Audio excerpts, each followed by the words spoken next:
Bonjour, nous arrivons au terme des enregistrements sur la croix. Celui-ci sera peut-être légèrement plus long que les précédents. Je termine d'abord les deux derniers points sur la croix, référence de la marche chrétienne. Première référence, la croix, une alliance d'amour. Je vous rappelle que nous avons vu la croix, notre libération, la croix, notre victoire. Maintenant, la croix, une alliance d'amour.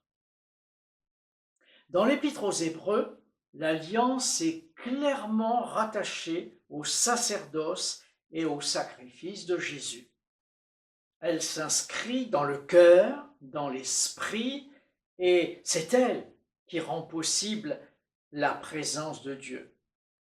Alors Jésus, ce médiateur de la nouvelle alliance, a accompli une œuvre avec trois caractéristiques. Elle est non réitérable, elle est unique, elle est définitive. Exprimée de manière différente, le but des multiples sacrifices est réalisé dans un acte unique, celui de la croix.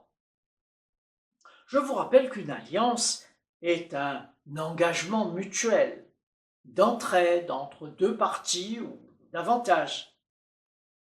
Et tout sacrifice existe si un principe antérieur a été bafoué. Autrement dit, s'il y a péché, il y a sacrifice.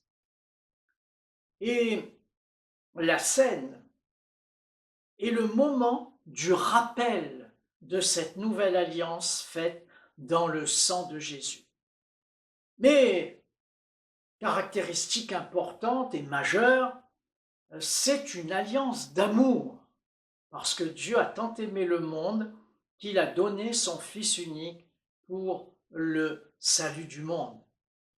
Donc, ce qui est vraiment à considérer, ce qui est important, ce n'est pas le pourquoi de ce qu'a fait Jésus, mais c'est le but.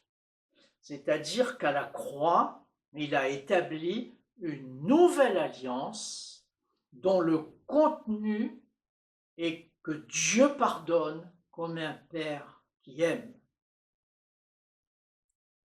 Alors dans l'année, il y a toujours un temps fort de l'Église, celui de célébrer la Pâque, ou bien plusieurs temps avec la Seine.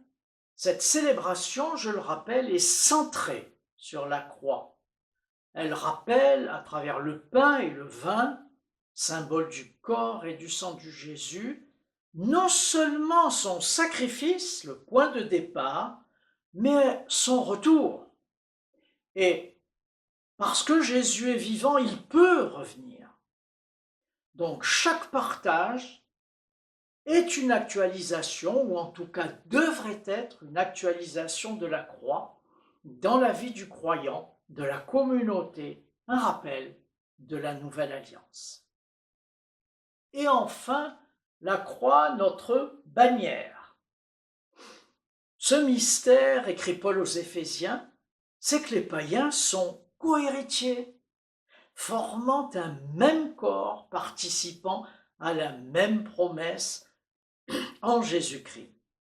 Et Jésus a aussi été donné pour chef suprême à l'Église qui est son corps. Et je vous rappelle que l'Église du Seigneur a été acquise par son propre sang, acte 20-28. C'est donc la croix qui a donné naissance à l'Ecclésia, à l'Église, et elle regroupe des individus rachetés à la croix de toute race, de toute langue, de toute couleur. Et si la foi nous a permis de croire, la croix nous permet d'entrer dans la relation et l'intimité avec Dieu. Dans l'Église, ce qui va être le lieu d'expression de l'amour divin, c'est la communion fraternelle. Existe-t-elle réellement?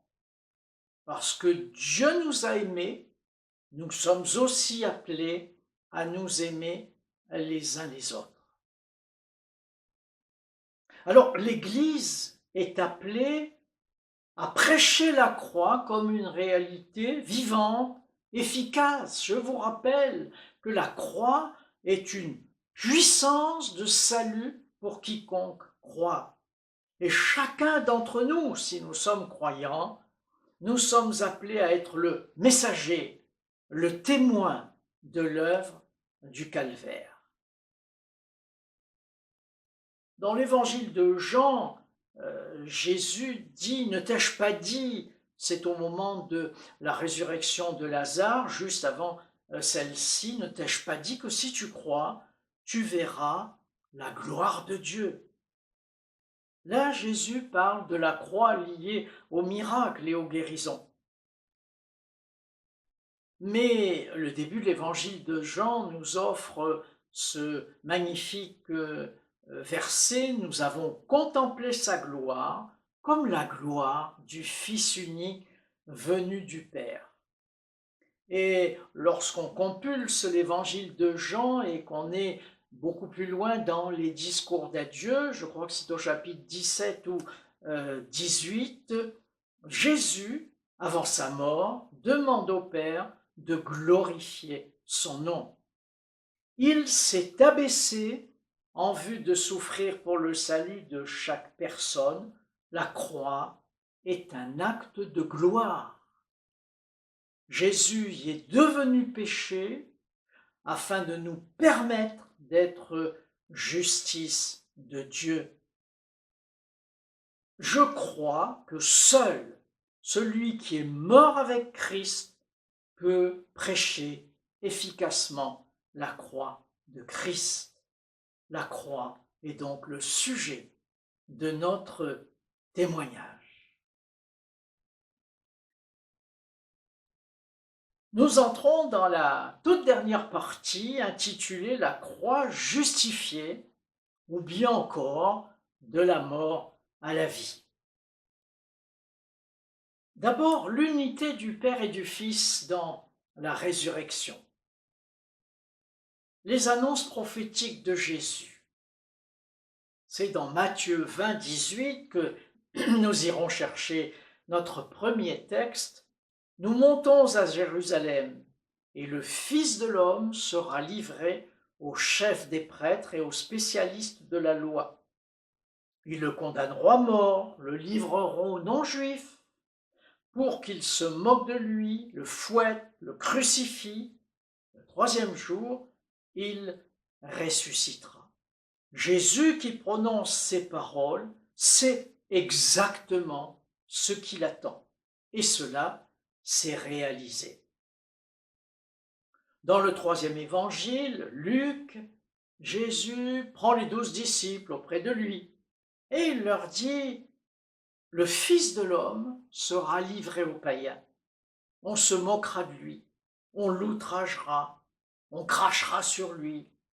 Et après l'avoir battu de verge, on le fera mourir. Le troisième jour, il ressuscitera. » La suite est intéressante. Mais ils ne comprirent rien à cela. Il s'agit des disciples. C'était pour eux un langage caché, des paroles dont ils ne saisissaient pas le sens. Et pourtant, à plusieurs reprises, Jésus annonce sa mort et sa résurrection. Il a toujours annoncé ensemble sa mort et sa résurrection. Elles forment un couple indissociable. Il y a aussi, deuxième point, un duo père-fils. Acte 2, 24, Dieu a ressuscité Jésus en le délivrant des liens de la mort parce qu'il n'était pas possible qu'il fût retenu par elle. Dieu est le Dieu de la vie, comme Jésus est le Seigneur de la vie. Acte 10, 40, Dieu l'a ressuscité le troisième jour, permettant qu'il apparût aux témoins choisis d'avance par Dieu. à nous qui avons mangé et bu avec lui après qu'il fut ressuscité des morts. Jésus nous a ordonné de prêcher au peuple et d'attester que c'est lui qui a été établi par Dieu, juge des vivants et des morts. Donc, Père et Fils sont vraiment liés ensemble. Et les disciples reconnaissent alors la part divine dans la résurrection. Ils en sont témoins dans tous les actes. Et je vous rappelle que le livre des Actes marque la naissance de l'Église.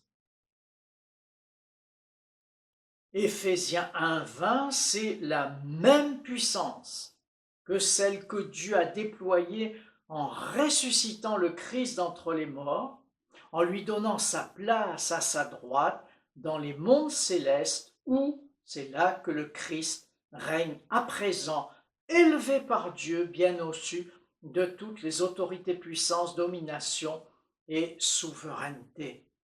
Donc Dieu a établi Jésus vainqueur et lui a redonné sa place à sa droite.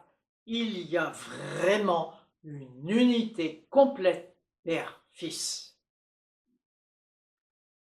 Troisième point, le vainqueur de la mort.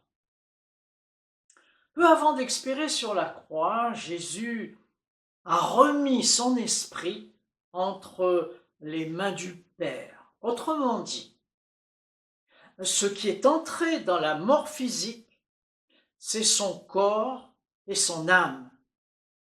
Lorsqu'il ressuscite, il est de nouveau corps, âme, esprit.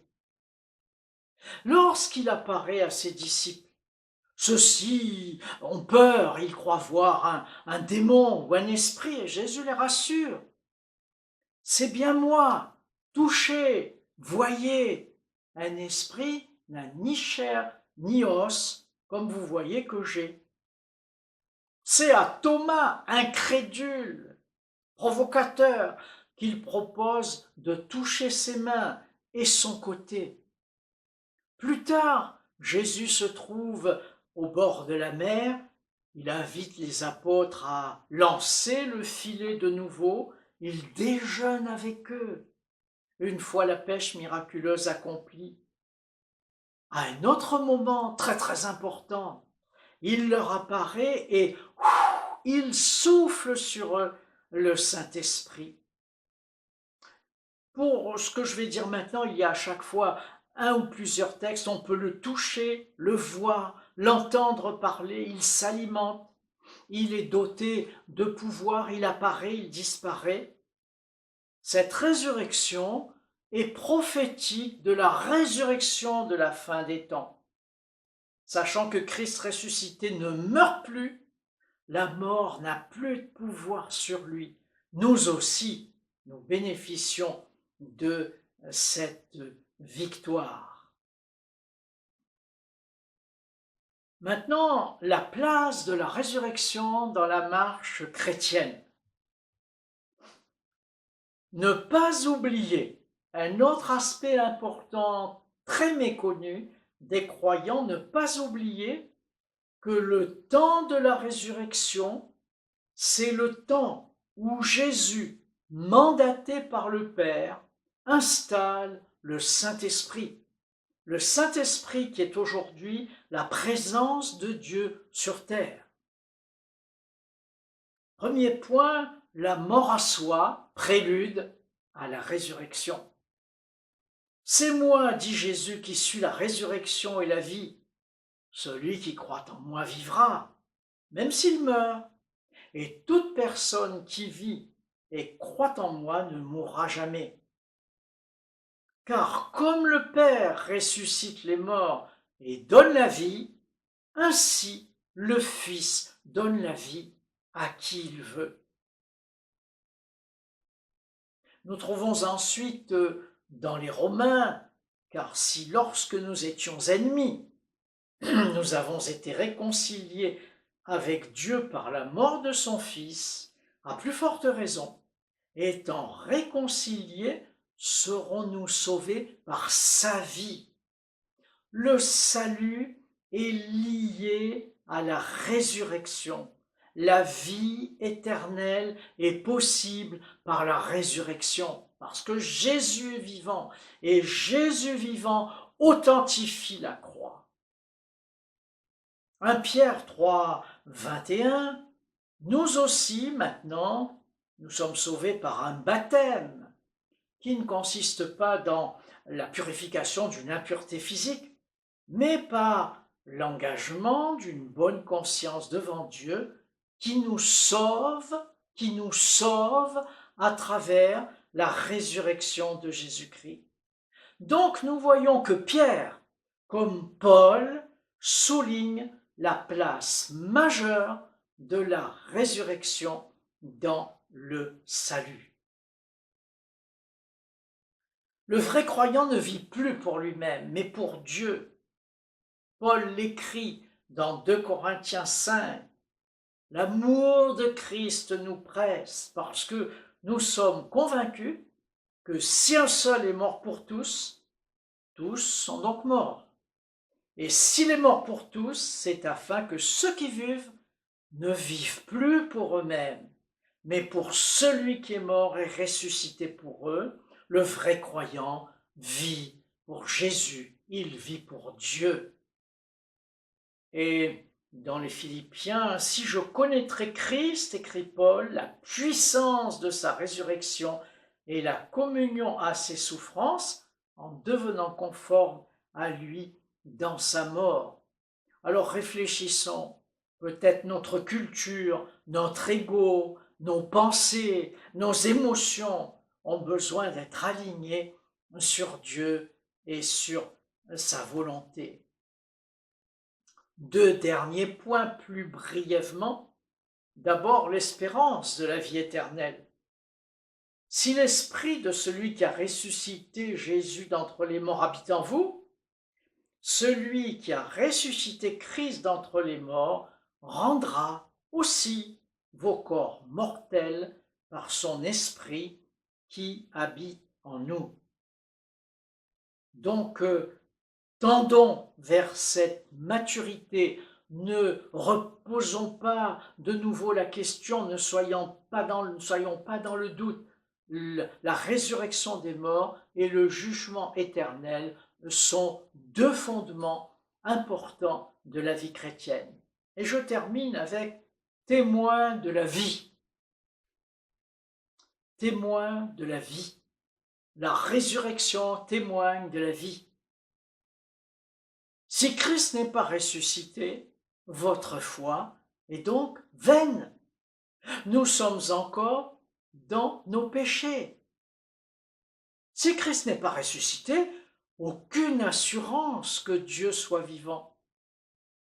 Et si tu ne crois pas à la résurrection, je vais peut-être être dur dans ce que je vais dire, mais tu n'es pas sauvé.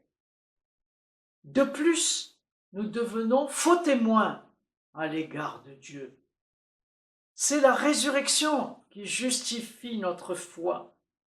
Ce que les premiers disciples et les apôtres des actes ont bien compris en devenant les témoins de la résurrection.